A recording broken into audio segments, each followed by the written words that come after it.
What's up, guys? It's Will from Rai-Oh bringing you a new interesting segment that I'm going to be starting called If This Card Existed, Would You Run It?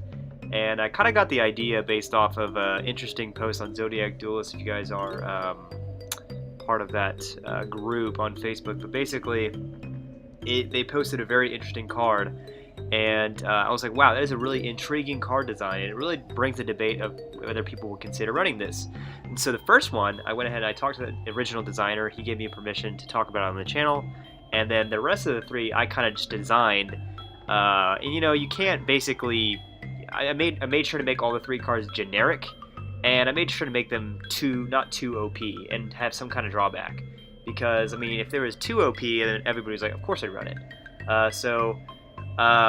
For me, I basically made the last three cards to basically be like, would you run this card or would you not? Why or why not? What decks would this card be broken in? What decks would it be, suited in?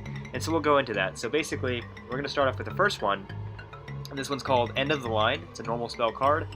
And the effect reads, draw two cards. Your opponent can add one card from their deck to their hand. You can only activate one End of the Line per turn.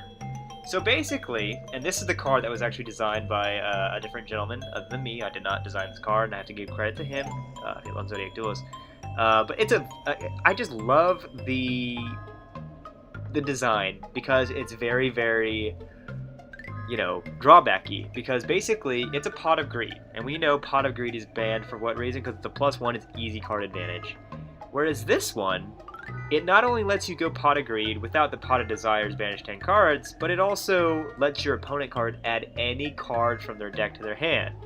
So, I mean, if you're playing an OTK deck, and you really just need to establish some advantage, or if you're playing Chain Burn or something like that, do you consider running this card? Or do you consider running this card in your main deck regardless of what you're playing? Because you also have to think about what your opponent can add from your deck to their hand.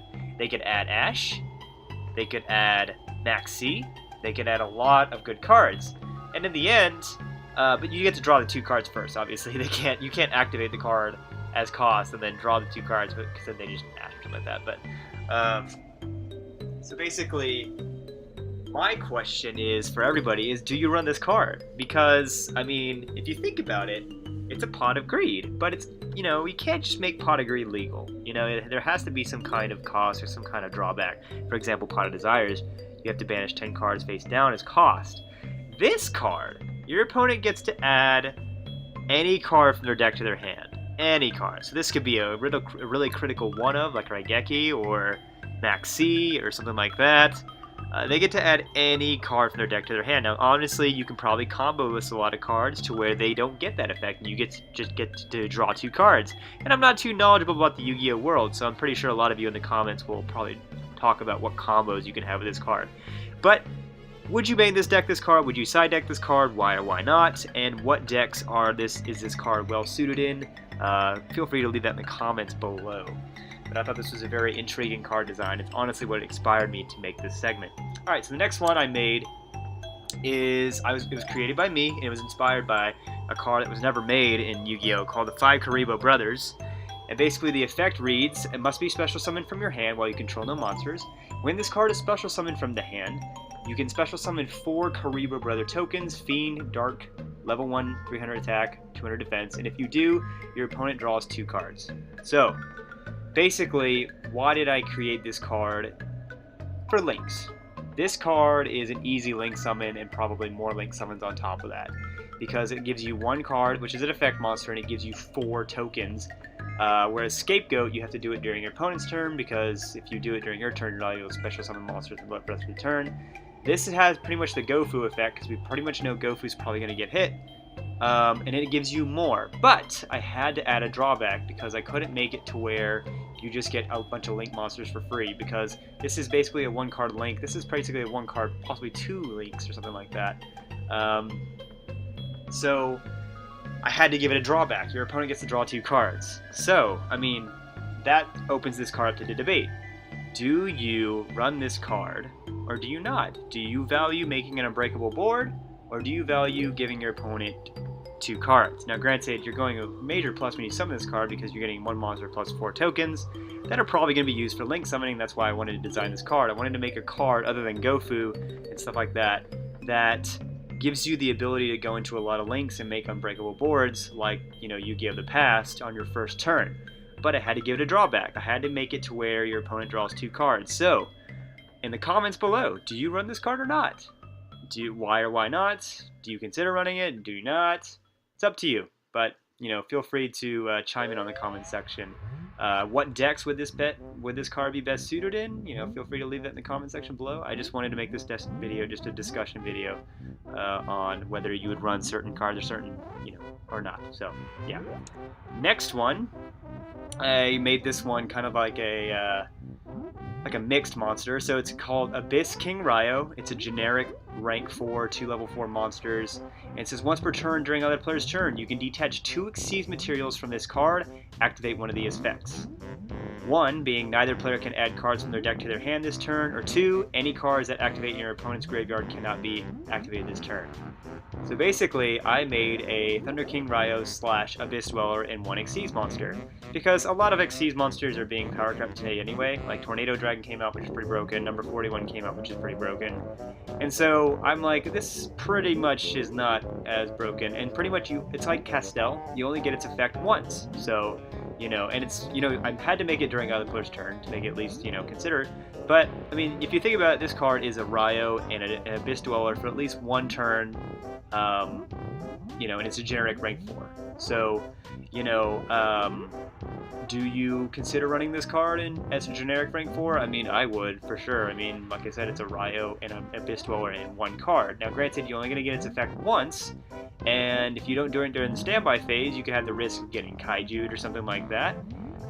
So, I think it's a pretty fair balanced card. I don't think this card is broken in any needs.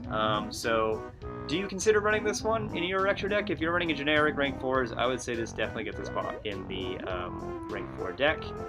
Do you go into this in your first turn? That's another thing that people need to consider. And then I just made the stats pretty much a mix between Rai-Oh and Abyss Dweller. But so what do you think, guys? Do you run this card in your extra deck? Do you go into this on your first turn? Why or why not? Feel free to leave that in the comments below. And yeah, so going on to the last one. So this is an interesting one.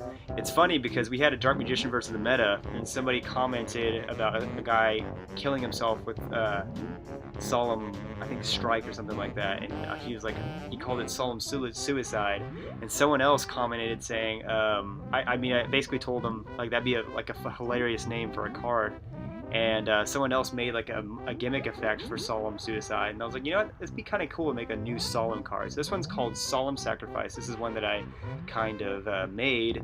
It's a counter trap card, and the effect reads, you can only activate this card if you have 4,000 life points or less. During either player's turn, you can pay life points so that you have only 1 left.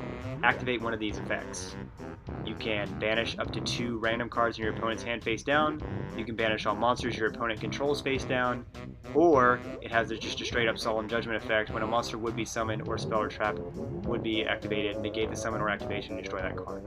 So basically, this card is a 3-in-1, but I couldn't just make it completely broken. I had to give it that 4,000 life point clause. So, do you still run this card? You can only activate if you have 4,000 life points or less, and beyond that point, you pretty much pay until you have 1 life point left. But if you do that, you get to banish 2 random cards from your opponent's hand face down, you get to banish all monsters your opponent controls face down, or you get to negate a spell, trap, or summon, and it's a counter trap. So, do you run this card? The first deck I think of when I was designing this card is Heroes, because they play a hero lives on their first turn, so this card automatically becomes live. But if you're running any other deck, do you consider running this card? Does that life point clause kind of dissuade you from running this card or not? Interesting. I thought it was an interesting, intriguing design. So what do you guys think? Do you main deck this card? Do you side deck it? Do you even consider running it? Do you think the card is terrible? Would you run the card? Please feel free to chime in on the comments below whether you would run this card or not. And then and basically that's like all 4 cards that I pretty much designed with the exception of the first one. So out of these 4, which one do you think is the most viable? Which one would you consider running the most? Which one do you think is not the most viable? Feel free to chime in on the comments below. definitely a discussion video, and hopefully you guys enjoyed it, and feel free to like and subscribe for more of these. First time I've done this kind of video, so trying to testing out the reception on people if they like it or not. Anyway, have a good day, guys.